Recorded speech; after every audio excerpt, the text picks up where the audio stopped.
भक्तामर स्तोत्र में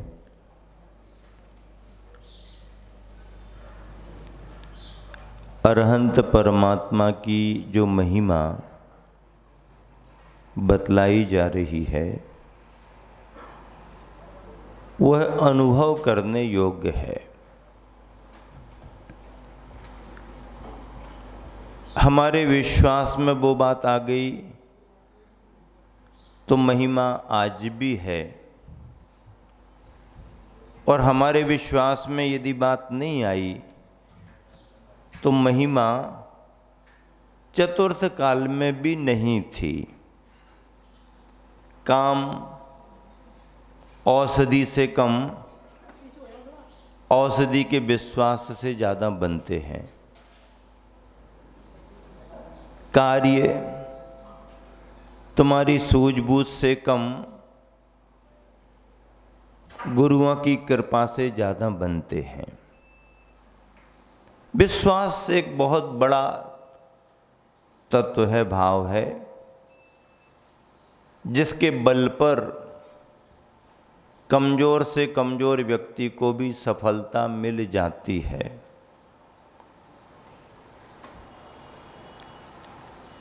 आपको यदि ये कह दिया जाए कि आप जाएंगे और सफल हो जाएंगे तो 25-50% कॉन्फिडेंस आपका बढ़ जाएगा, और जाने के पहले ही आपसे कह दिया जाए कि भैया जमेगा नहीं तुम्हारा मामला, तुम जैसे कई वहाँ पर फेल होकर के वापस आ गए, देख लो आप, तो 50% आप पहले से ही फेल हो गए। विश्वास बड़ा मायना रखता है। 4 शब्द हैं: विश्वास, बुद्धि, श्रद्धा और तर्क। क्या? विश्वास, बुद्धि, श्रद्धा और तर्क। विश्वास कहता है कि मैं अंधेरी रातों में भी बेधड़क चला करता हूँ। क्या? मैं अंधेरी रातों में भी बेधड़क चला करता हूँ। तो बुद्धि क्या कहती है? बुद्धि कहती है मैं तो दिन के उजियाले में भी भटक जाती हूँ। विश्वास कह रहा है कि मैं अंधेरी रातों में भी बेधड़क चला करता हूँ, तो बुद्धि कह रही कि मैं तो दिन के उजियाले में भी भटक जाती हूँ। श्रद्धा कहती है मैं पाषाण को भी भगवान बना देती हूँ। श्रद्धा क्या कहती है? मैं पाषाण को भी भगवान बना देती हूँ। तो तर्क क्या कहता है? तर्क कहता है मैं भगवान को भी पाषाण बना देता हूँ। पत्थर की प्रतिमा है, तुम्हारे सामने शिल्पी ने बनाई, पत्थर को बनते छटते हुए आपने देखा, है पाषाण, लेकिन मंत्रों ने, तुम्हारी भावना ने, तुम्हारी श्रद्धा ने उस पाषाण की प्रतिमा को भी स्थापना निक्षेप के भगवान बना दिए। ये अनुष्ठान ने किया है, ये तुम्हारे विश्वास ने किया है। श्रद्धा ने पाषाण को भगवान बना दिया। और फिर ऐसे बने बनाए भगवान को तर्क लगा करके कोई भी व्यक्ति पाषाण सिद्ध कर सकता है।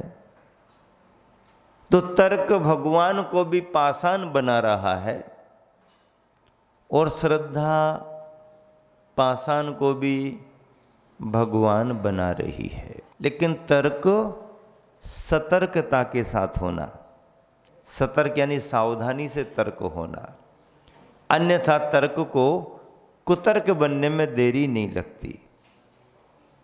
सावधानी से तर्क करोगे तो तर्क सही माना जाएगा, और यदि आपने यूं ही तर्क करना शुरू कर दिए तो तर्क कुतर्क हो जाएगा। तर्क कसौटी है,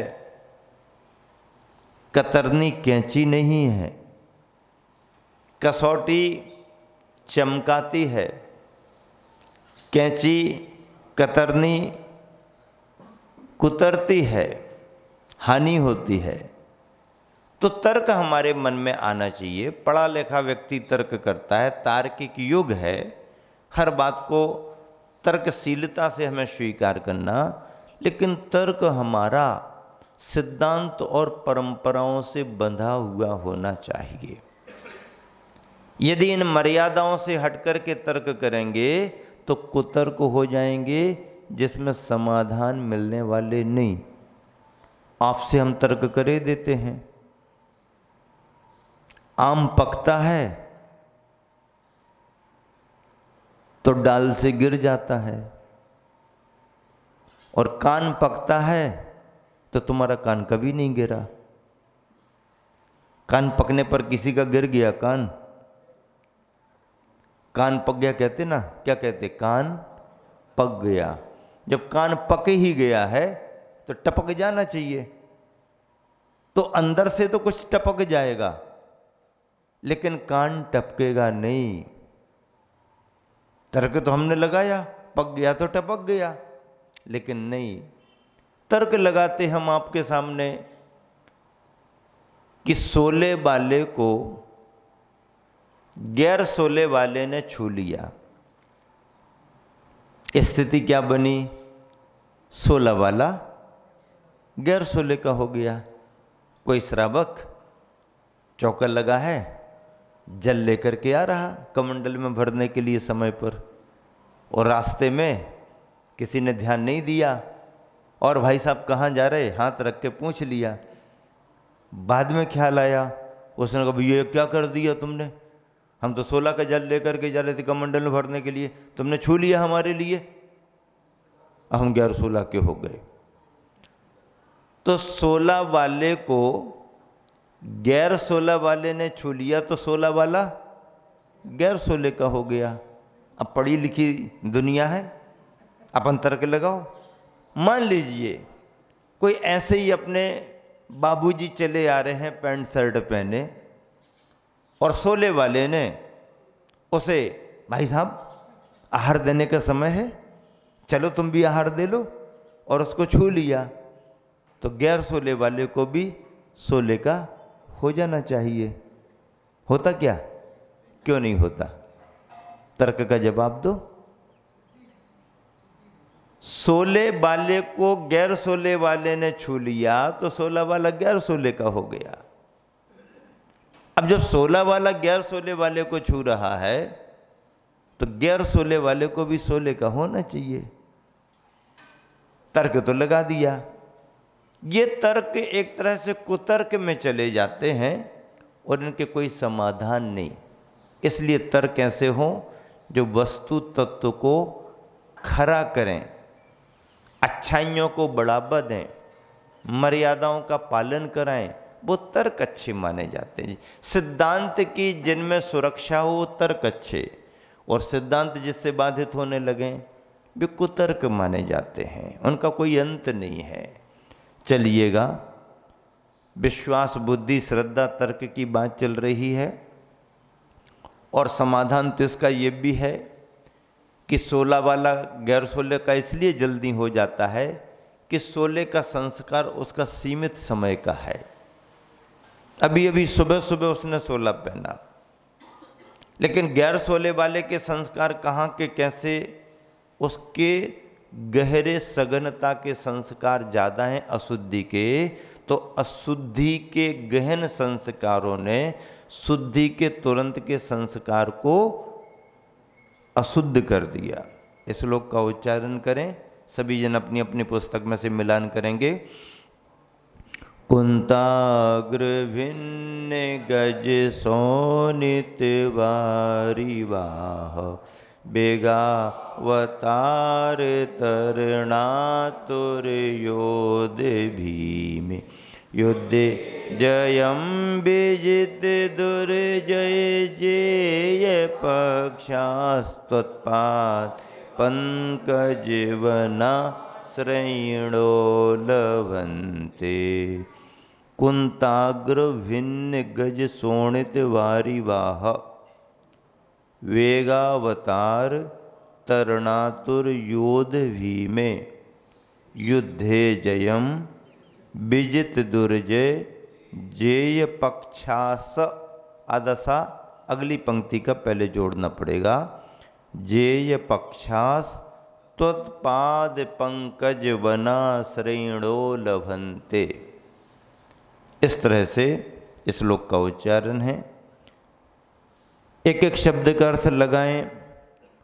त्वत्पाद पंकज, आपके चरण रूप कमलों के। पाद पंकज त्वत्, आपके चरण रूप कमलों के। वनाश्रयिना, वन का आश्रय लेने वाले भक्त पुरुष। चरण कमलों के वन का आश्रय लेने वाले भक्त पुरुष। कुंताग्र, भालों के अग्रभाग, भाला होता ना उसकी नोक, भालों के अग्रभाग से भिन्न गज, बिदारे गए हाथियों के। शोणित बारीवाह, खून रूपी जल के प्रवाह का। वेगावतार, वेग से उतरने और तरणातुर, तैरने के लिए, पार होने के लिए आतुर। योध भी में, योद्धाओं के द्वारा भयंकर। युद्धे, युद्ध में। दुर्जय जय पक्षाः, दुर्जय शत्रु पक्ष को विजेत, पराजित करके। जयम लभन्ते, विजय पाते हैं। भावार्थ मिलान करें। आचार्य प्रवर मानतुंग स्वामी कह रहे हैं, हे भगवान, आपकी स्तुति भक्ति करने से, हे प्रभु, आपके चरण कमलों का सहारा लेने वाला भक्त पुरुष। क्या? हे भगवान, आपके चरण रूपी कमलों का सहारा लेने वाला भक्त भयंकर से भयंकर युद्ध में भी निश्चित ही विजय पाता है। कैसा युद्ध? भयंकर युद्ध। कैसा? जहाँ पर हाथी हाथियों से भिड़ रहे हैं, पैदल वाले सैनिक पैदल वाले सैनिकों से भिड़ रहे हैं, घोड़े वाले घोड़े वालों से भिड़ रहे हैं, हाथी वाले हाथी वालों से भिड़ रहे हैं, रथ वाले रथ वालों से भिड़ रहे हैं। ऐसे नियम है। रथ पर सवार योद्धा, रथ पर सवार योद्धा से युद्ध करेगा। जमीन में चलने वाले सैनिक के लिए वो कुछ नहीं करेगा। जमीन में चलने वाला सैनिक जमीन में चलने वाले सैनिकों से ही भिड़ेगा। युद्ध की नियमावली उनका पालन होता था। तो इस तरह के भयानक युद्ध में जहाँ पर हाथियों के गंडस्थल बिदारे जा रहे हैं, रक्त का प्रवाह बह रहा है, रक्त के प्रवाह में कटे फटे सैनिक जो पड़े हुए हैं वो भी बहने लग रहे हैं। उस रक्त के प्रवाह से कोई पार पाना चाहता है। ऐसी भयावह स्थिति में यदि कोई फंसे हों और वहाँ पर भी यदि कोई भगवान का स्मरण करने लगे, स्मरण करने लगे, भगवान की भक्ति करने लगे, वहाँ कर सकता क्या? करने वाले कर सकते हैं। लड़ाई झगड़े के समय भगवान का स्मरण संकट के समय आ सकता है, अच्छे समय में भी आ सकता है। भगवान का स्मरण नमोकार के जाप के लिए तो कहीं भी करो आप। पाठ करने में आपको शुद्धि अशुद्धि का ख्याल करना पड़ेगा। पाठ करना है तो, जाप करना है तो शुद्धि ही होना, पाठ करना है उच्चारण पूर्वक तो शुद्धि ही होना, मुख की शुद्धि इसकी उसकी। लेकिन यदि स्मरण करना है तो स्मरण करने के लिए शुचौबा अशुचौबा बनेवा शमशाने मंदिरेवा, चाहे मंदिर हो चाहे शमशान हो, चाहे दुकान हो, चाहे आपने मुंह में गिरास रखा हो, चाहे आप सड़क पर पैदल चले जा रहे हो, स्मरण तो भगवान का कभी भी कर सकते हो। स्मरण में कोई दोष नहीं है। श्वास श्वास में स्मरण हो सकता है और वह स्मरण तुम्हारे संकटों को टालेगा। वह स्मरण पुण्य का उदय कराएगा, यश अभ्युदय दिलवाएगा। तो ऐसा नमोकार का मंत्र, परमेष्टि का स्मरण आप स्मरण के रूप में कभी भी कर सकते हो। शुद्ध वस्त्र है, नहीं है, कोई विकल्प नहीं, मन में स्मरण कर सकते हो। यदि अपने मन में ही स्मरण करना, आप कभी भी कर सकते हो। उठ करके बैठ करके आपको एक माला फेरनी, अपने हाथ की अंगुलियों से फेर लो, कोई बात नहीं, लेकिन माला फिर शुद्धि का ध्यान, ये नियम है। ऐसी विधि सावधानी शुद्धि से यदि आप काम करो तो कई गुना पुण्य तुम्हारा बढ़ेगा। कई गुना, उतनी ही विधि में, उतनी ही क्रिया में कई गुना पुण्य। केवल पाठ करने से पुण्य नहीं बढ़ता, पाठ करने के साथ साथ जितनी तुमने शुद्धि रखी, जितनी तुमने भावना बनाई, जितना सावधानी से पाठ किया, उस विधि पद्धति से तुम्हारा पुण्य कई गुना बढ़ता जाता है, कई गुना बढ़ता जाता है।